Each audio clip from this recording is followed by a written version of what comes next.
ಸಿದ್ದರಾಮಯ್ಯ ಉಡುಪಿ ಜಿಲ್ಲಾ ಪ್ರವಾಸದಲ್ಲಿದ್ದು ಜಿಲ್ಲಾಡಳಿತ ಆಯೋಜಿಸಿರುವ ಡಾಕ್ಟರ್ ಬಿಆರ್ ಅಂಬೇಡ್ಕರ್ ಭವನ ಉದ್ಘಾಟನೆ ನೆರವೇರಿಸಿತು. ಈ ವೇಳೆ ಮಾತನಾಡಿದ ಸಿಎಂ, ನಮ್ಮ ಸರ್ಕಾರ ನೀಡಿರುವ ಎಲ್ಲ ಆಶ್ವಾಸನೆಗಳನ್ನು ಈಡೇರಿಸಿದ್ದೇವೆ. ಗೃಹಜ್ಯೋತಿ ಯೋಜನೆ ಎಲ್ಲರಿಗೆ ಪ್ರಯೋಜನವಾಗಿದೆ ಅಂತ ಹೇಳಿದರು. ಇದೇ ವೇಳೆ ಶಾಸಕರು, ಎಂಎಲ್ಸಿಗಳು ಪತ್ರ ಬರೆದಿರುವ ಬಗ್ಗೆ ಸಿಎಂ ಸಿದ್ದರಾಮಯ್ಯ ಸ್ಪಷ್ಟನೆ ಕೊಟ್ಟಿದ್ದಾರೆ. ಮೊದಲ ಬಾರಿ ಗೆದ್ದವರಿಗೆ ಸಚಿವ ಸ್ಥಾನ ಇಲ್ಲ ಅನ್ನೋದು ಹೈಕಮಾಂಡ್ ನಿರ್ಣಯವಾಗಿದೆ. ಆದರೆ ಅವರು ಮಂತ್ರಿಗಳಾಗಬೇಕು ಅನ್ನೋದ್ರಲ್ಲಿ ತಪ್ಪಿಲ್ಲ. ಅವರು ದೆಹಲಿಗೆ ಹೋಗಿ ಬೇಕಾದರೂ ಕೇಳ್ಕೊಳ್ಳಲಿ. ಹೈಕಮಾಂಡ್ ನಿರ್ಣಯಕ್ಕೆ ನಾನು ಬದ್ಧವಾಗಿರ್ತೇನೆ ಅನ್ನೋ ಮೂಲಕ ಮಂತ್ರಿ ಸ್ಥಾನದ ಕನಸು ಕಂಡ ಹೈಕಮಾಂಡ್ಗೆ ಪತ್ರ ಬರೆದಿರುವಂತಹ ಶಾಸಕರಿಗೆ ಸಿಎಂ ಸಿದ್ದರಾಮಯ್ಯ ದೊಡ್ಡ ಶಾಕ್ ಕೊಟ್ಟಿದ್ದಾರೆ. ಆರ್ಥಿಕ ಸಹಾಯವನ್ನು ಮಾಡಬೇಕು ಮಸ್ತಕಾಭಿಷೇಕಕ್ಕೆ ಅಂತ ಹೇಳಿ ಪತ್ರ ಬರೀತೀವಿ ಅಂತ ಹೇಳಿದ್ದಾರೆ. ಬಾಯಿ ಮಾತಿನಲ್ಲೂ ಕೂಡ ಹೇಳಿದ್ದಾರೆ. ನಾನು ಈ ಮಸ್ತಕಾಭಿಷೇಕ ಏನು ನಡೀತಾ ಇದೆ 12 ರಾಂಗ್ ಇನ್ ದಟ್ ಈಗ ಮಂತ್ರಿಗಳಾಗಬೇಕು ಅನ್ನೋದ್ರಲ್ಲಿ ತಪ್ಪೇನಿಲ್ಲ. ಬಟ್ ನಾವು ಒಂದು ನಿರ್ಣಯ ತಗೊಂಡಿದ್ವಿ. ಮೊದಲನೇ ಸಾರಿ ಶಾಸಕರಾದವರಿಗೆ ಮಂತ್ರಿ ಸ್ಥಾನ ಕೊಡಬಾರ್ದು ಅಂತಕ್ಕಂಥ ನಿಲುವನ್ನು ತಗೊಂಡಿದ್ದೀವಿ. ಬಟ್ ಅವರು ಕೇಳ್ತಾ ಇರ್ತಕ್ಕಂಥದ್ರಲ್ಲಿ ತಪ್ಪೇನಿಲ್ಲ. What ever high command shares will go by it. Thing wrong in that ಈಗ ಮಂತ್ರಿಗಳಾಗಬೇಕು ಅನ್ನೋದ್ರಲ್ಲಿ ತಪ್ಪೇನಿಲ್ಲ. ಸಚಿವ ಸಂಪುಟ ಪುನರಚನೆ ಮಾಡೋಕೆ ಅಹಿಂದ ಸಂಘಟನೆ ಒತ್ತಾಯ ಮಾಡ್ತಾ ಇದೆ. ಸಂಪುಟ ಪುನರಚನೆ ಮಾಡಿ ಅಹಿಂದ ವರ್ಗಕ್ಕೆ ಆದ್ಯತೆ ನೀಡೋಕೆ ರಾಷ್ಟ್ರೀಯ ಅಹಿಂದ ಸಂಘಟನೆ ಮನವಿಯನ್ನ ಮಾಡಿಕೊಂಡಿದೆ. ಅಹಿಂದ ವರ್ಗದ 25 ಶಾಸಕರನ್ನ ಸಚಿವರನ್ನಾಗಿ ಮಾಡೋಕೆ ಅಹಿಂದ ಸಂಘಟನೆ ಮುಖಂಡರು ಮನವಿಯನ್ನ ಮಾಡಿಕೊಂಡಿದ್ದಾರೆ. ಈ ಬಗ್ಗೆ ಕಾಂಗ್ರೆಸ್ನ ಹೈಕಮಾಂಡ್ ರನ್ನ ಭೇಟಿಯಾಗಿ ಮನವಿ ಸಲ್ಲಿಸೋಕು ಅಹಿಂದ ಮುಖಂಡರು ನಿರ್ಧರಿಸಿದ್ದಾರೆ. ಇನ್ನು ಬಿಕೆ ಹರಿಪ್ರಸಾದ್ ಗೃಹ ಮಂತ್ರಿ ಅವರನ್ನ ಮಾಡುವಂತೆ ಆಗ್ರಹ ಕೂಡ ಕೇಳಿ ಬರ್ತಿದೆ.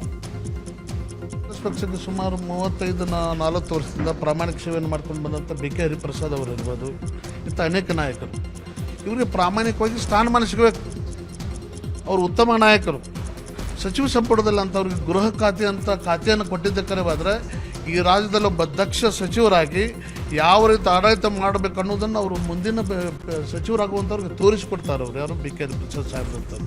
ನಮ್ಮ ಒತ್ತಾಯ ಇಡೀ ಅಹಿಂದ ವರ್ಗಕ್ಕೆ ಸುಮಾರು 22-25 ಸಚಿವರಾಗಬೇಕು ಕಾಂಗ್ರೆಸ್ ಪಕ್ಷ. ಕೋಲಾರದ ಕೆಜಿಎಫ್ನಲ್ಲಿ ಮಾಜಿ ನಗರಸಭೆ ಅಧ್ಯಕ್ಷ ಕಾಂಗ್ರೆಸ್ಗೆ ಶಾಕ್ ಕೊಟ್ಟಿದ್ದಾರೆ. ಕೆಜಿಎಫ್ ಶಾಸಕಿ ರೂಪಾ ಶಶಿಧರ್ ಆಪ್ತ ವಲ್ಲಲ್ ಮುನಿಸ್ವಾಮಿ ಕಾಂಗ್ರೆಸ್ ತೊರೆದು ಬಿಜೆಪಿ ಸೇರಿದ್ದಾರೆ.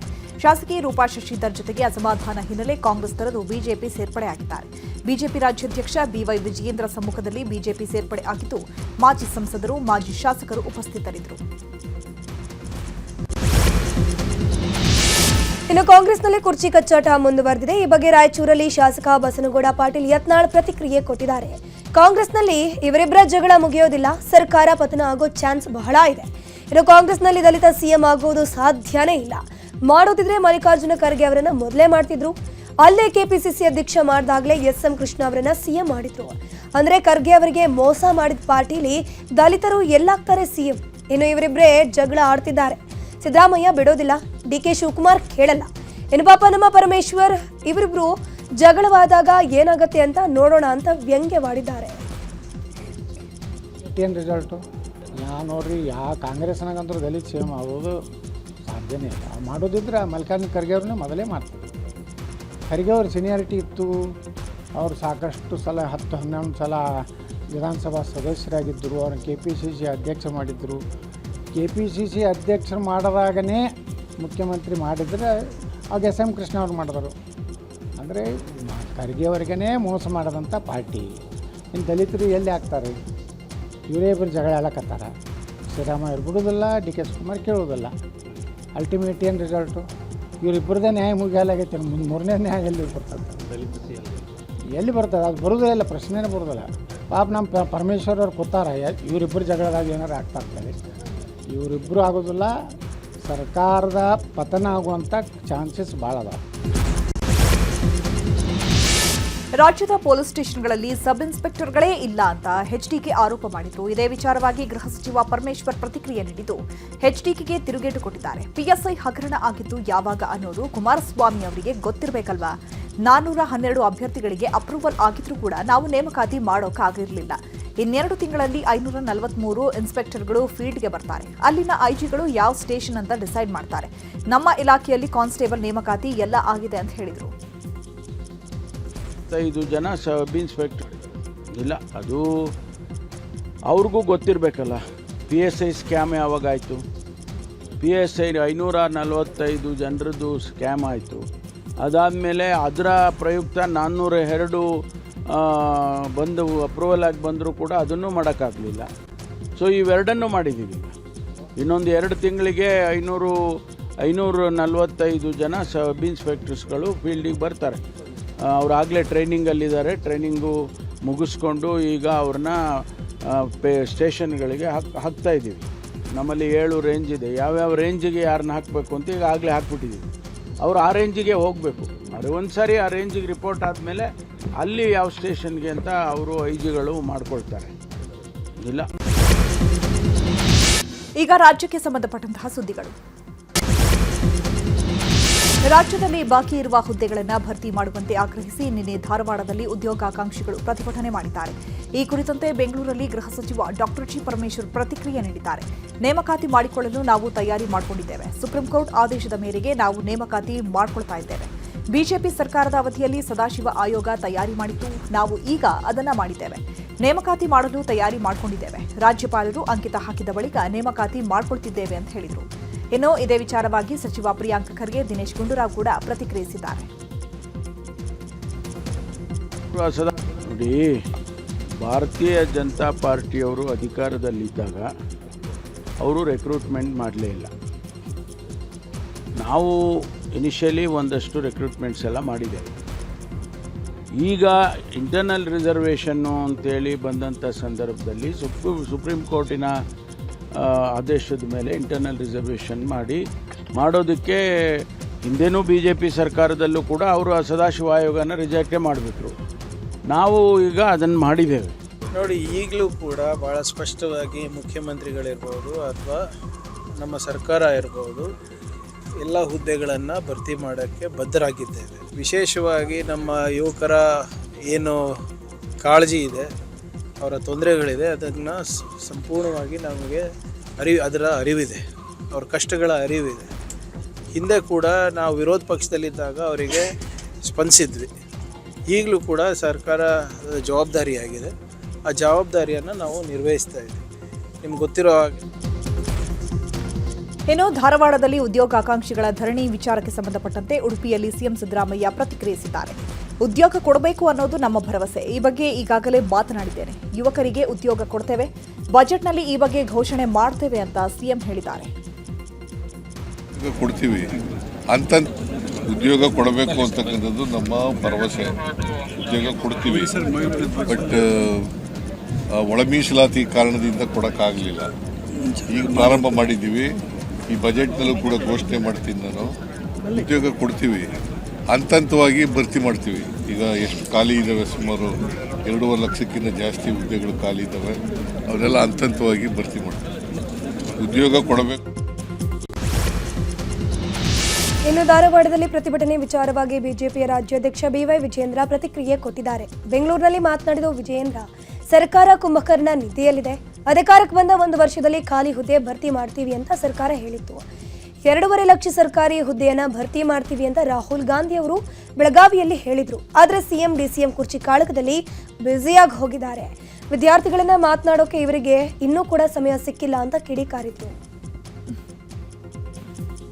ಕಾಂಗ್ರೆಸ್ ಸರ್ಕಾರ ಅಧಿಕಾರಕ್ಕೆ ಬಂದ 1 ವರ್ಷದಲ್ಲಿ ಈ ಖಾಲಿ ಹುದ್ದೆಗಳನ್ನ ಭರ್ತಿ ಮಾಡುವಂತ ಜವಾಬ್ದಾರಿಯನ್ನ, ವಾಗ್ದಾನವನ್ನ ನಾವು ನೀಡ್ತೇವೆ.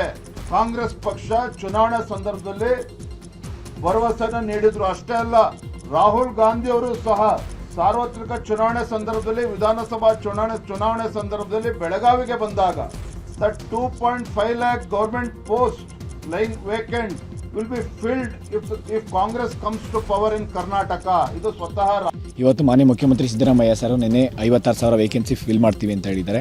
ಈ ಒಂದು ಬರೀ ಮಾತಲ್ಲಿ ಹೇಳೋದಲ್ಲ, ಅದು ಜಾರಿಗೆ ಆಗಬೇಕು. ಈ ಕೂಡಲೇ ಜಾರಿಗೆ ಆಗಬೇಕು. ಒಂದು ಈವೆಂಟ್ ಆಫ್ ಕ್ಯಾಲೆಂಡರ್ ಮೇಂಟೈನ್ ಮಾಡಬೇಕು. ಸರ್ಕಾರ ಬರೋದಕ್ಕೆ ಮುಂಚೆ ಪ್ರಣಾಳಿಕೆಯಲ್ಲಿ 1 ವರ್ಷದಲ್ಲಿ 1 ಲಕ್ಷ ವೇಕೆನ್ಸಿ ಫಿಲ್ ಮಾಡ್ತೀನಿ ಅಂತ ಹೇಳಿದ್ರು. 3 ವರ್ಷ ಕಂಪ್ಲೀಟ್ ಆಗ್ತಾ ಇದೆ ಸರ್. 3 ವರ್ಷದಲ್ಲಿ 5,000 ವೇಕೆನ್ಸಿ ಫಿಲ್ ಆಗಿಲ್ಲ. 43 ಇಲಾಖೆಯಿಂದ 2,84,000 ಖಾಲಿ ಹುದ್ದೆ ಇದೆ. ಫೈನಾನ್ಷಿಯಲ್ ಡಿಪಾರ್ಟ್ಮೆಂಟಿಂದನೇ ಮೋರ್ ದೆನ್ 60,000 ವೇಕೆನ್ಸಿಗೆ ಅಪ್ರೂವಲ್ ಸಿಕ್ಕಿದೆ. ಅಪ್ರೂವಲ್ ಸಿಕ್ಕಿರೋದು ಇವರು ನೋಟಿಫಿಕೇಶನ್ ಮಾಡ್ದಿರಾ ಕೋರ್ಟ್ ಮೇಲೆ ಹೇಳ್ತಾ ಇದ್ದಾರೆ. ನಾವು ಸರ್ಕಾರಕ್ಕೆ 1 ವಾರ ಗಡುವು ಕೊಡ್ತೀವಿ. ಇವತ್ತು ಮಾನ್ಯ ಮುಖ್ಯಮಂತ್ರಿ ಅಜಿಂ ಪ್ರೇಮ್ಜಿ ವಿವಿ ಬಳಿ ನಿನ್ನೆ ಎಬಿವಿಪಿ ಪ್ರತಿಭಟನೆ ನಡೆಸಿತ್ತು. ಘಟನೆ ಸಂಬಂಧ ಎಬಿವಿಪಿ ಮುಖಂಡರು ಸ್ಪಷ್ಟನೆ ನೀಡಿದ್ದಾರೆ. ಕಬೀರ್ ಎನ್ನುವ ವೇದಿಕೆ ಮೇಲೆ ಕಾರ್ಯಕ್ರಮ ಆಯೋಜಿಸಲಾಗಿತ್ತು. ಸ್ಪಾರ್ಕ್ ಸಂಘಟನೆ ಕಾರ್ಯಕ್ರಮದ ಪೋಸ್ಟರ್ ಬಿಡುಗಡೆ ಮಾಡಿತ್ತು. ಕಾಶ್ಮೀರದ ಮೇಲೆ ಭಾರತ ಹಿಂಸಾಚಾರ ಮಾಡುತ್ತಿದೆ ಅಂತ ಪೋಸ್ಟರ್ ಹಾಕಲಾಗಿತ್ತು. 35 ಮಹಿಳೆಯರನ್ನ ಭಾರತೀಯ ಸೈನಿಕರು ಕ್ರೂರವಾಗಿ ಅತ್ಯಾಚಾರ ಮಾಡಿದ್ದಾರೆ ಅಂತ ಪೋಸ್ಟ್ನಲ್ಲಿ ಹಾಕಲಾಗಿತ್ತು. ಈ ಕುರಿತು ಚರ್ಚೆಗೆ ನಮ್ಮೊಂದಿಗೆ ಸೇರಿ ಎಂದು ಪೋಸ್ಟರ್ನಲ್ಲಿ ಹಾಕಲಾಗಿತ್ತು. ಇದೇ ವಿಚಾರವಾಗಿ ನಾವು ಪ್ರತಿಭಟನೆ ಮಾಡಿದ್ದೇವೆ ಅಂತ ಹೇಳಿದರು. ನಾವು ಭಾರತದ ಧ್ವಜವನ್ನು ಹಿಡ್ಕೊಂಡು ಅಲ್ಲಿ ಪ್ರತಿಭಟನೆ ಮಾಡ್ತಾ ಇದ್ವಿ. ಆ ಅಶ್ಲೀಲ ಸನ್ನೆಯನ್ನು ತೋರಿಸುವಂಥ ಕೆಲಸವನ್ನು ಅಲ್ಲಿಯ ವಿದ್ಯಾರ್ಥಿಗಳು ಮಾಡಿದ್ದಾರೆ. ಹಾಗೆಯೇ ನಮ್ಮನ್ನು ಪೊಲೀಸರು ಕರ್ಕೊಂಬರುವಂಥ ಸಂದರ್ಭದಲ್ಲೂ ಕೂಡ ವಿದ್ಯಾರ್ಥಿಗಳಿಂದ ಚಪ್ಪಲನ್ನು ಎಸೆಸುವಂಥ ಕೆಲಸವನ್ನು ಮಾಡಿದ್ದಾರೆ. ನಂತರದಲ್ಲೂ ಕೂಡ ಅಲ್ಲಿ ದೇಶ ವಿರೋಧಿ ಘೋಷಣೆಗಳನ್ನು ಕ್ಯಾಂಪಸ್ನಲ್ಲಿ ಹಾಕುವಂಥದ್ದನ್ನು ಮಾಡಿದ್ದಾರೆ. ಇದುವರೆಗೂ ಅವ್ರ ಮೇಲೆ ಯಾವುದೇ ಕ್ರಮ ಆಗಿಲ್ಲ. ಇನ್ನು ಅಜಿಂ ಪ್ರೇಮ್ಜಿ ವಿವಿ ಎಬಿವಿಪಿ ದಾಳಿ ವಿಚಾರವಾಗಿ ಉಡುಪಿಯಲ್ಲಿ ಸಿಎಂ ಸಿದ್ದರಾಮಯ್ಯ ರಿಯಾಕ್ಷನ್ ಕೊಟ್ಟಿದ್ದಾರೆ. ಕಾನೂನು ಯಾರ ಕೈಗೆ ತಗೊಂಡ್ರೂ ಬಿಡೋದಿಲ್ಲ. ಎಬಿವಿಪಿ ಅಥವಾ ಬೇರೆ ಯಾರು ಕೂಡ ಇರಬಹುದು. ಯಾರೇ ಇದ್ರೂ ಸಂಘಟನೆಗಳ ವಿರುದ್ಧ ಕಠಿಣ ಕ್ರಮ ಕೈಗೊಳ್ಳುತ್ತೀವಿ ಎಂದಿದ್ದಾರೆ. ನಾವು ಯಾರು ಕಾನೂನನ್ನು ಕೈಗೆ ತಗೋತಾರೆ, ಅವರು ಎಬಿವಿಪಿ ಇರ್ಬೋದು, ಬೇರೆ ಯಾರೇ ಸಂಘಟನೆಗಳಿರ್ಬೋದು, ಆ ಸಂಘಟನೆಗಳ ವಿರುದ್ಧ ಕಠಿಣವಾದಂಥ ಕ್ರಮಗಳು ವಿನಾಕಾರಣ ಕಾನೂನನ್ನು ಕೈಗೆ ತಗೊಳ್ತಕ್ಕಂಥದ್ದನ್ನು ಸಹಿಸಲ್ಲ ನಮ್ಮ ಸರ್ಕಾರ. ನಾವು ಸರ್ಕಾರಿ ಕಾರ್ಯಕ್ರಮದ ಆಹ್ವಾನ ಪತ್ರಿಕೆಯನ್ನ ಉರ್ದುವಿನಲ್ಲೂ ಕೂಡ ಮುದ್ರಿಸಿ ಸರ್ಕಾರ ಮತ್ತೆ ಪೇಚಿಗೆ ಸಿಲುಕಿದೆ. ಹಿಮೋಫಿಲಿಯಾ ರೋಗಿಗಳಿಗೆ ರೋಗ ನಿರೋಧಕ ಚಿಕಿತ್ಸೆ ಮತ್ತು ಉಚಿತ ಆಂಬ್ಯುಲೆನ್ಸ್ ಸೇವೆಗೆ ಚಾಲನೆ ನೀಡುವ ಕಾರ್ಯಕ್ರಮದ ಆಹ್ವಾನ ಪತ್ರಿಕೆ ಇಂಗ್ಲಿಷ್, ಕನ್ನಡದ ಜೊತೆಗೆ ಉರ್ದುವಿನಲ್ಲೂ ಕೂಡ ಮುದ್ರಿತವಾಗಿದೆ. ಕರ್ನಾಟಕ ರಾಜ್ಯ ಅಧಿಕೃತ ಭಾಷಾ ಕಾಯ್ದೆಯಲ್ಲಿ ಉರ್ದು ಭಾಷೆಗೆ ಸ್ಥಾನಮಾನ ಇಲ್ಲ ಅಂದ್ರೂ ಕೂಡ ಉರ್ದು ಭಾಷೆಯಲ್ಲಿ ಮುದ್ರಿಸಿರೋದು ಯಾಕೆ ಅನ್ನೋ ಪ್ರಶ್ನೆ ಉದ್ಭವ ಆಗಿದೆ. ಅಲ್ಪಸಂಖ್ಯಾತರ ಓಲೈಕೆ ಕಾರಣಕ್ಕೆ ಸರ್ಕಾರ ಹೊಸ ಪದ್ಧತಿಗೆ ನಾಂದಿ ಹಾಡಿದ್ಯಾ ಅಂತ ಜನರು ಪ್ರಶ್ನೆಯನ್ನ ಮಾಡ್ತಿದ್ದಾರೆ.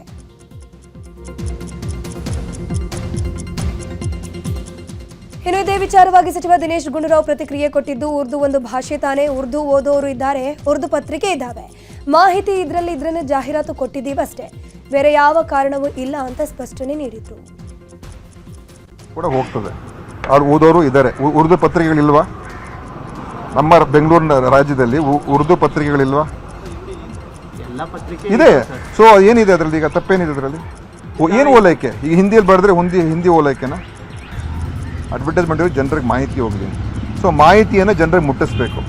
ಅದಕ್ಕೋಸ್ಕರ ಬೇರೆ ಬೇರೆ ಭಾಷೆಗಳಲ್ಲಿ ಕೊಡೋದ್ರಲ್ಲಿ ತಪ್ಪೇನಿಲ್ಲ. ಉರ್ದು ಒಂದು ಭಾಷೆ ತಾನೇ, ಕನ್ನಡದಲ್ಲಿ ಆಗಿದೆ. ಆರೋಗ್ಯ ಇಲಾಖೆ ಉರ್ದು ಬಳಕೆ ವಿಚಾರದ ಬಗ್ಗೆ ಸಚಿವ ದಿನೇಶ್ ಗುಂಡೂರಾವ್ ಹೇಳಿಕೆ ವಿರುದ್ಧ ಕರವೇ ಅಧ್ಯಕ್ಷ ನಾರಾಯಣಗೌಡ ಕಿಡಿಕಾರಿದ್ದಾರೆ. ಕರ್ನಾಟಕದಲ್ಲಿ ಆಡಳಿತ ಭಾಷೆ ಕನ್ನಡ, ಆರೋಗ್ಯ ಇಲಾಖೆ ಉರ್ದು ಭಾಷೆ ಪ್ರಕಟಣೆ ಹೊರಡಿಸಿದ್ಯಾಕೆ? ಈ ಕುರಿತು ಸಚಿವ ದಿನೇಶ್ ಗುಂಡೂರಾವ್ ಸಮರ್ಥನೆ ಮಾಡಿಕೊಳ್ತಿರೋದು ಸರಿಯಲ್ಲ ಅಂತ ಕಿಡಿಕಾರಿದ್ರು. ಗದಗ ಶಹರ ಪೊಲೀಸ್ ಠಾಣೆಯ ಎಎಸ್ಐ 10,000 ಲಂಚ ಪಡೆಯುವಾಗ ರೆಡ್ ಹ್ಯಾಂಡ್ ಆಗಿ ಸಿಕ್ಕಿಬಿದ್ದಿದ್ದಾರೆ. ಇನ್ನು ಲೋಕಾಯುಕ್ತ ಡಿವೈಎಸ್ಪಿ ವಿಜಯ್ ಬಿರಾದಾರ ನೇತೃತ್ವದಲ್ಲಿ ದಾಳಿ ನಡೆಸಿದಾಗ ಎಎಸ್ಐ ಚನ್ನಬಸಪ್ಪ ಇಂಗಳಗಿಯರನ್ನ ಬಂಧಿಸಲಾಗಿದೆ. ಇನ್ನು ಪಿಟಿಷನ್ ಅರ್ಜಿ ವಿಚಾರಣೆಗೆ ಎಎಸ್ಐ ಹಣದ ಬೇಡಿಕೆ ಇಟ್ಟಿದ್ದು, ಈ ಬಗ್ಗೆ ವೀರೇಶ್ ಪೂಜಾರ್ ಅನ್ನೋರು ದೂರು ದಾಖಲಿಸಿದ್ರು. ಈ ಹಿನ್ನೆಲೆ 10,000 ಲಂಚ ಪಡೆಯುವಾಗ ಲೋಕ ದಾಳಿ ನಡೆಸಿದ್ದಾರೆ. ಬಸ್ಸಿನೊಳಗೆ ಕಡಲೆಕಾಯಿ ಸಿಪ್ಪೆ ಹಾಕಿದ ವಿಚಾರಕ್ಕೆ ಗಲಾಟೆಯಾಗಿ ಕಂಡಕ್ಟರ್ ಹಾಗೂ ಪ್ರಯಾಣಿಕರ ನಡುವೆ ವಾಗ್ವಾದ ನಡೆಯಿತು. ಘಟನೆಯಲ್ಲಿ ನಿರ್ವಾಹಕ ಹಾಗೂ ಇಬ್ಬರು ಪ್ರಯಾಣಿಕರಿಗೆ ಗಾಯಗಳಾಗಿದ್ದು ಆಸ್ಪತ್ರೆ ಪಾಲಾಗಿದ್ದಾರೆ. ಫಯಾಜ್ ಶಿರಾನ್ ಎಂಬ ಪ್ರಯಾಣಿಕರು ಕಡಲೆಕಾಯಿ ತಿಂದು ಬಸ್ನೊಳಗೆ ಬಿಸಾಡಿದ್ದನ್ನ ನಿರ್ವಾಹಕ ಮುನಿ ಮಾದಯ್ಯ ಪ್ರಶ್ನೆ ಮಾಡಿದ್ದಕ್ಕೆ ಮಾರಾಮಾರಿಯೇ ನಡೆದು ಹೋಗಿದೆ.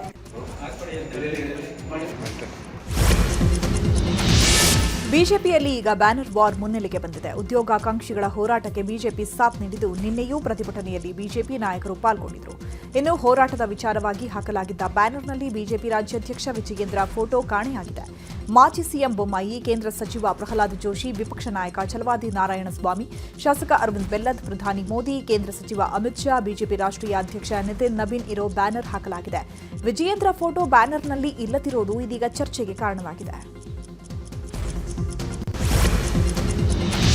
ಶಿವಾಜಿ ಜಯಂತಿ ವೇಳೆ ಕಲ್ಲೆಸೆತ ಪ್ರಕರಣ ಖಂಡಿಸಿ ನಾಳೆ ಬಾಗಲಕೋಟೆಯಲ್ಲಿ ಹಿಂದೂ ಕಾರ್ಯಕರ್ತರಿಂದ ಪ್ರತಿಭಟನೆ ನಡೆಯಲಿದೆ. ಈ ಹಿನ್ನೆಲೆಯಲ್ಲಿ ಹಳೆ ಬಾಗಲಕೋಟೆ ನವನಗರ ವಿದ್ಯಾಗಿರಿ ವ್ಯಾಪ್ತಿಯಲ್ಲಿ ಮದ್ಯ ಮಾರಾಟ ಮತ್ತು ಸಾಗಾಣಿಕೆ ನಿಷೇಧ ಮಾಡೋಕೆ ಬಾಗಲಕೋಟೆ ಡಿಸಿ ಸಂಗಪ್ಪ ಆದೇಶವನ್ನು ಹೊರಡಿಸಿದ್ದಾರೆ. ಇನ್ನು ಮಧ್ಯರಾತ್ರಿಯಿಂದ ನಾಳೆ ಮಧ್ಯರಾತ್ರಿವರೆಗೆ ನಿಷೇಧ ಮಾಡಲಾಗಿದೆ.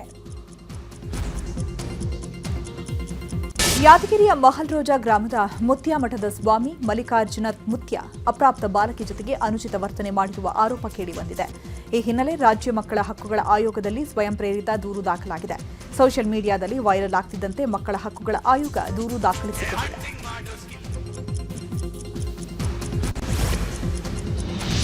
ಚಿತ್ರದುರ್ಗದಲ್ಲಿ ಮುಸ್ಲಿಂ ಯುವಕನೊಬ್ಬ ಮೊಬೈಲ್ ಶಾಪ್ ಯುವಕನಿಗೆ ಚಾಕುವಿನಿಂದ ಎರೆದಿದ್ದಾನೆ. ನಗರದ ಚೌಧರಿ ಮೊಬೈಲ್ ಅಂಗಡಿಯಲ್ಲಿ ಘಟನೆ ನಡೆದಿರುವುದು.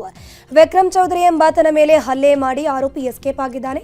ಇನ್ನು ವಿಕ್ರಮ್ ಕಿವಿಯ ಭಾಗಕ್ಕೆ ಗಂಭೀರ ಗಾಯಗಳಾಗಿದ್ದು ಆಸ್ಪತ್ರೆಗೆ ದಾಖಲಿಸಲಾಗಿದೆ. ಸ್ಥಳಕ್ಕೆ ಚಿತ್ರದುರ್ಗದ ಎಸ್ಪಿ ರಜಿತ್ ಭಂಡಾರು ಭೇಟಿ ನೀಡಿ ಪರಿಶೀಲನೆ ಮಾಡಿದರು. ಇನ್ನು ಘಟನೆ ಹಾಸನ ಜಿಲ್ಲಾಸ್ಪತ್ರೆಯಲ್ಲಿ ವೈದ್ಯರ ನಿರ್ಲಕ್ಷ್ಯದಿಂದ ಬಾಣಂತಿ ಶ್ರುತಿ ಸಾವನ್ನಪ್ಪಿದ್ದಾರೆ ಎನ್ನಲಾಗಿತ್ತು. ಇವತ್ತು ಜಿಲ್ಲಾ ಉಸ್ತುವಾರಿ ಸಚಿವ ಕೃಷ್ಣ ಬೈರೇಗೌಡ ಮುಂದೆ ಮೃತ ಶ್ರುತಿ ಪತಿ ಪುನೀತ್ ಗೋಳಾಡಿದ್ದಾರೆ. ಆಸ್ಪತ್ರೆಯ ಅವ್ಯವಸ್ಥೆಯ ಬಗ್ಗೆ ಆರೋಪಿಸಿದ ಪುನೀತ್ ಕಣ್ಣೀರು ಹಾಕಿದ್ದಾರೆ. ನನಗೆ ನೆರವು ಕೇಳೋಕೆ ಯಾರೂ ಬಂದಿಲ್ಲ, ನನಗೆ ನ್ಯಾಯ ಕೊಡಿಸೋಕೆ ಯಾರೂ ಮುಂದೆ ಬಂದಿಲ್ಲ, ನನಗೆ ಯಾವುದೇ ರೀತಿಯ ಪರಿಹಾರ ಕೊಟ್ಟಿಲ್ಲ, ನನಗೆ ನ್ಯಾಯ ಕೊಡಿ ಅಂತ ಮನವಿಯನ್ನು ಮಾಡಿಕೊಂಡ್ರು. 1.5 ವರ್ಷದವರೆಗೆ ನನ್ನ ಮಗುವನ್ನ ನೋಡ್ಕೊಳ್ಳೋಕೆ ನನಗೆ ಆಗಲ್ಲ, ಆಸ್ಪತ್ರೆಯವರೇ ಮಗುವನ್ನ ನೋಡ್ಕೊಳ್ಳಿ ಅಂತ ಹೇಳಿದ್ರು. ಪುನೀತ್ ಗೋಳಾಟ ಕೇಳಿ ಪ್ರಕರಣದಲ್ಲಿ ಯಾವುದೇ ತಪ್ಪಿದ್ರೂ ಕೂಡ ಶಿಕ್ಷೆ ಆಗತ್ತೆ ಅಂತ ಭರವಸೆಯನ್ನು ನೀಡಿದ್ರು. ದಾವಣಗೆರೆಯ ದುಗ್ಗಮ್ಮ ಜಾತ್ರೆಯಲ್ಲಿ ಜಿಲ್ಲಾಡಳಿತದ ಕಣ್ತಪ್ಪಿಸಿ ಗೋಣ ಬಲಿ ಕೊಡಲಾಗಿದೆ. ಪ್ರಾಣಿ ಬಲಿ ವೇಳೆ ವಿಡಿಯೋ ಮಾಡಲು ಬಂದಾಗ ವಿಡಿಯೋ ಮಾಡದಂತೆ ಯುವಕನೊಬ್ಬ ಹೆದರಿಸಿ ಅಟ್ಟಾಡಿಸಿದ್ದಾನೆ. ಬಲಿ ಕೊಟ್ಟ ಪ್ರಾಣಿ ಕಾಲಿನಿಂದ ಜನರ ಮೇಲೆ ಹಲ್ಲೆ ಮಾಡಿದ್ದಾನೆ. ಹಲ್ಲೆಯಿಂದ ತಪ್ಪಿಸಿಕೊಂಡು ಜನರ ಗುಂಪು ಚೆಲ್ಲಾಪಿಲ್ಲಿಯಾಗಿದೆ. ಇದೀಗ ಈ ವಿಡಿಯೋ ಸಾಮಾಜಿಕ ಜಾಲತಾಣದಲ್ಲಿ ವೈರಲ್ ಆಗಿದೆ. ಮೈಸೂರು ನಗರ ಪೊಲೀಸ್ ವತಿಯಿಂದ ಪ್ರಾಪರ್ಟಿ ರಿಟರ್ನ್ ಪರೇಡ್ ನಡೆಯಿತು. ನಗರದ ವಿವಿಧ ಪೊಲೀಸ್ ಠಾಣೆಗಳಲ್ಲಿ ನಡೆದಿದ್ದ ಕಳವು ಪ್ರಕರಣದಲ್ಲಿ ಪೊಲೀಸರು ಅದನ್ನು ಭೇದಿಸಿದ್ರು. ಸುಮಾರು 2.96 ಕೋಟಿ ಮೌಲ್ಯದ ಸ್ವತ್ತುಗಳನ್ನು ಪೊಲೀಸರು ವಶಕ್ಕೆ ಪಡ್ಕೊಂಡಿದ್ರು. 2.54 ಕೆಜಿ ಚಿನ್ನ, 5.312 ಕೆಜಿ ಬೆಳ್ಳಿ, 57 ವಾಹನಗಳು ಮತ್ತು 10 ಲಕ್ಷ ನಗದು ವಶಕ್ಕೆ ಪಡೆಯಲಾಗಿತ್ತು. ಇದೀಗ ಚಿನ್ನಾಭರಣ, ವಾಹನ, ಹಣ ಕಳ್ಕೊಂಡ ವಾರಸುದಾರರಿಗೆ ಪೊಲೀಸರು ವಸ್ತುವನ್ನು ಹಿಂತಿರುಗಿಸಿದ್ದಾರೆ. ಪ್ರಕರಣ ಭೇದಿಸಿದ ಪೊಲೀಸರಿಗೆ ಪ್ರಶಂಸೆ ಪತ್ರವನ್ನು ಕೂಡ ನೀಡಲಾಯಿತು. ತುಮಕೂರಿನ ಗೋಣಿಯಲ್ಲಿ ನಡೆದಿದ್ದ ಘಟನೆ ಮಾಸುವ ಮುನ್ನವೇ ಮತ್ತೊಂದು ಪ್ರಕರಣ ಬೆಳಕಿಗೆ ಬಂದಿದೆ. ಕುಣಿಗಲ್ನಲ್ಲಿ ದೇವಾಲಯ ಪ್ರವೇಶಿಸಿದ್ದ ದಲಿತ ಮಹಿಳೆಯ ಜುಟ್ಟು ಹಿಡಿದು ಅರ್ಚಕ ದೇಗುಲದಿಂದ ಹೊರಕ್ಕೆ ತಂದಿದ್ದಾನೆ. ಪರಿಶಿಷ್ಟ ಜಾತಿಯ ಮಹಿಳೆ, ಆಕೆಯ ತಾಯಿ ಮತ್ತು ತಂಗಿಯರು ಯಡಿಯೂರು ಬಳಿಯ ತಿಗಳರಪಾಳ್ಯದ ಮಾರಮ್ಮದೇವಿ ಹಬ್ಬಕ್ಕೆ ತೆರಳಿದ್ರು. ದೇವಸ್ಥಾನದ ಒಳಗೆ ಹೋಗ್ತಾ ಇದ್ದಂತೆ ಅರ್ಚಕ ಹನುಮಯ್ಯ, ಗ್ರಾಮದ ಜಯಲಕ್ಷ್ಮಮ್ಮ, ಶ್ರೀನಿವಾಸ್ ಹಾಗೂ ಇತರ 16 ಜನರು ವಿರೋಧಿಸಿದ್ರು. ನೀನು ಕೀಳು ಜಾತಿಯವಳು, ದೇವಸ್ಥಾನದ ಒಳಗೆ ಹೋಗಬಾರದು ಅಂತ ನಿಂದಿಸಿದ್ದಾರೆ ಅಂತ ರೋಜಾ ದೂರು ಕೊಟ್ಟಿದ್ದಾರೆ. ಅರ್ಚಕ ಹನುಮಯ್ಯನನ್ನ ಪೊಲೀಸರು ಬಂಧಿಸಿದ್ದಾರೆ. ಈಗ ದೇಶಕ್ಕೆ ಸಂಬಂಧಪಟ್ಟಂತಹ ಸುದ್ದಿಗಳು. ಒಡಿಶಾದಲ್ಲಿ ಕಲ್ಲಿದ್ದಲು ಉದ್ಯಮಿಯಿಂದ 30,000 ರೂಪಾಯಿ ಲಂಚ ಪಡೆದ ಆರೋಪದ ಮೇಲೆ ಗಣಿ ಉಪನಿರ್ದೇಶಕ ಮೊಹಾಂತಿ ಅವರನ್ನು ಬಂಧಿಸಲಾಗಿದೆ. ಬಂಧನದ ನಂತರ ವಿಜಿಲೆನ್ಸ್ ಅಧಿಕಾರಿಗಳು ನಡೆಸಿದ ದಾಳಿಯಲ್ಲಿ ಮೊಹಾಂತಿ ಮನೆಯಲ್ಲಿ ಸುಮಾರು 4 ಕೋಟಿ ರೂಪಾಯಿ ನಗದು, 130 ಗ್ರಾಂ ಚಿನ್ನ ಮತ್ತು 2 ಐಷಾರಾಮಿ ಮನೆಗಳ ದಾಖಲೆಗಳು ಪತ್ತೆಯಾಗಿದ್ದು ಅಧಿಕಾರಿಗಳನ್ನು ಬೆಚ್ಚಿ ಬೀಳಿಸಿದೆ. ಈಗ ವಿದೇಶ ಸುದ್ದಿಗಳನ್ನು ನೋಡೋ ಸಮಯ. ಪ್ರಧಾನಿ ಮೋದಿ ಅವರು 9 ವರ್ಷಗಳ ಬಳಿಕ 2ನೇ ಬಾರಿಗೆ ಇಸ್ರೇಲ್ಗೆ ಭೇಟಿ ನೀಡಿದ್ದಾರೆ. 2 ದಿನಗಳ ಕಾಲ ಇಸ್ರೇಲ್ ಪ್ರವಾಸದಲ್ಲಿರುವ ಪ್ರಧಾನಿ ಮೋದಿ ಅವರನ್ನ ಇಸ್ರೇಲ್ ಪ್ರಧಾನಿ ನೆತನ್ಯಾಹು ಸ್ವಾಗತಿಸಿದರು. ಇನ್ನು ಇಸ್ರೇಲ್ ಸಂಸತ್ ಉದ್ದೇಶಿಸಿ ಪ್ರಧಾನಿ ಮೋದಿ ಮಾತನಾಡಲಿದ್ದು ನೆತನ್ಯಾಹು ಜೊತೆ ಮಹತ್ವದ ವಿಚಾರಗಳ ಬಗ್ಗೆ ಚರ್ಚೆ ನಡೆಸಲಿದ್ದಾರೆ. ಕಳೆದ ವರ್ಷ ಮೇ ತಿಂಗಳಲ್ಲಿ ನಡೆದ ಭಾರತ ಪಾಕಿಸ್ತಾನ ಸಂಘರ್ಷದಲ್ಲಿ ನಾನು ಮಧ್ಯಸ್ಥಿಕೆ ವಹಿಸಿದ್ದೇನೆ ಅಂತ ಅಮೆರಿಕ ಅಧ್ಯಕ್ಷ ಡೊನಾಲ್ಡ್ ಟ್ರಂಪ್ ಪುನರುಚ್ಚರಿಸಿದ್ದಾರೆ. ಸ್ಟೇಟ್ ಆಫ್ ದ ಯೂನಿಯನ್ ಭಾಷಣದಲ್ಲಿ ಟ್ರಂಪ್ ಮಾತನಾಡಿ, ಭಾರತ ಮತ್ತು ಪಾಕಿಸ್ತಾನ ಅಣು ಯುದ್ಧ ತಡೆಯದೆ ಹೋಗಿದ್ರೆ 3.5 ಕೋಟಿ ಜನರು ಸಾಯ್ತಿದ್ರು ಅಂತ ಹೇಳಿದ್ದಾರೆ. ನಕಲಿ ಕಾನೂನು ಪದವಿ ಹೊಂದಿರುವವರು ಪಾಕಿಸ್ತಾನದಲ್ಲಿ ಹೈಕೋರ್ಟ್ ನ್ಯಾಯಾಧೀಶರಾಗುವ ಮೂಲಕ 5 ವರ್ಷಗಳ ಕಾಲ ಆಳ್ವಿಕೆ ನಡೆಸಿದರು. ನಕಲಿ ಕಾನೂನು ಪದವಿ ಪಡೆದವರ ಆರೋಪದ ಮೇಲೆ ಇಸ್ಲಾಮಾಬಾದ್ ಹೈಕೋರ್ಟ್ ನ್ಯಾಯಾಧೀಶರನ್ನ ವಜಾಗೊಳಿಸಲಾಗಿದೆ. ರಶ್ಮಿಕಾ ಮದುವೆ ವಿಚಾರಕ್ಕೆ ಸಂಬಂಧಪಟ್ಟಂತಹ ಸುದ್ದಿಗಳು. ನಟಿ ರಶ್ಮಿಕಾ ಮಂದಣ್ಣ ಹಾಗೂ ವಿಜಯ್ ದೇವರಕೊಂಡ ಮದುವೆಗೆ ಕ್ಷಣಗಣನೆ ಆರಂಭ ಆಗಿದೆ. ಉದಯಪುರದ ಖಾಸಗಿ ವಿಲ್ಲಾದಲ್ಲಿ ಆತ್ಮೀಯರ ಸಮ್ಮುಖದಲ್ಲಿ ರಶ್ಮಿಕಾ ದೇವರಕೊಂಡ ನಾಳೆ ಸಪ್ತಪದಿ ತುಳಿಯಲಿದ್ದಾರೆ. ರಾಜಸ್ಥಾನದಲ್ಲಿ ನಾಳೆ ರಶ್ಮಿಕಾ ವಿಜಯ್ ಅದ್ದೂರಿ ಮದುವೆ ನಡೆಯಲಿದೆ. ನಟಿ ರಶ್ಮಿಕಾ ಮಂದಣ್ಣ ನಟ ವಿಜಯ್ ದೇವರಕೊಂಡಗೆ ಪ್ರಧಾನಿ ಮೋದಿ ಪತ್ರದ ಮೂಲಕ ಶುಭ ಹಾರೈಸಿದ್ದಾರೆ. ಹೊಸ ಜೀವನ ಸುಂದರ ಅಧ್ಯಾಯದ ಆರಂಭಕ್ಕೆ ಅಭಿನಂದನೆಗಳು. ಜೀವನ ಪರ್ಯಂತ ಸ್ನೇಹಿತರಂತೆ ಬದುಕಿನ ಪಯಣವನ್ನ ಸಾಗಿಸಿ ಅಂತ ಶುಭ ಕೋರಿದ್ರು. ನಟಿ ರಶ್ಮಿಕಾ ನಟ ವಿಜಯ್ ಮದುವೆಗೆ ಕ್ಷಣಗಣನೆ ಶುರುವಾಗಿದೆ. ರಿಸೆಪ್ಷನ್ಗೆ ಸ್ಯಾಂಡಲ್ವುಡ್ ಸ್ಟಾರ್ಸ್ಗೆ ಆಹ್ವಾನ ನೀಡಿದ್ದಾರೆ. ಇನ್ನು ಈ ಒಂದು ರಿಸೆಪ್ಷನ್ಗೆ ರಶ್ಮಿಕಾ ವಿಜಯ್ ದೇವರಕೊಂಡ ಅದ್ದೂರಿಯಾಗಿ ಮದುವೆ. ಸಿನಿಮಾಗೆ ಪರಿಚಯಿಸಿದವರನ್ನೇ ಮರೆತ್ರ ಕಿರಿಕ್ ಬ್ಯೂಟಿ ಅನ್ನುವಂತಹ ಪ್ರಶ್ನೆ ಎದ್ದಿದೆ. ಸ್ಯಾಂಡಲ್ವುಡ್ನ ಶೆಟ್ರ ಬಳಗಕ್ಕೆ ಮದುವೆಗೆ ಆಹ್ವಾನವನ್ನ ಕೊಟ್ಟಿಲ್ಲ.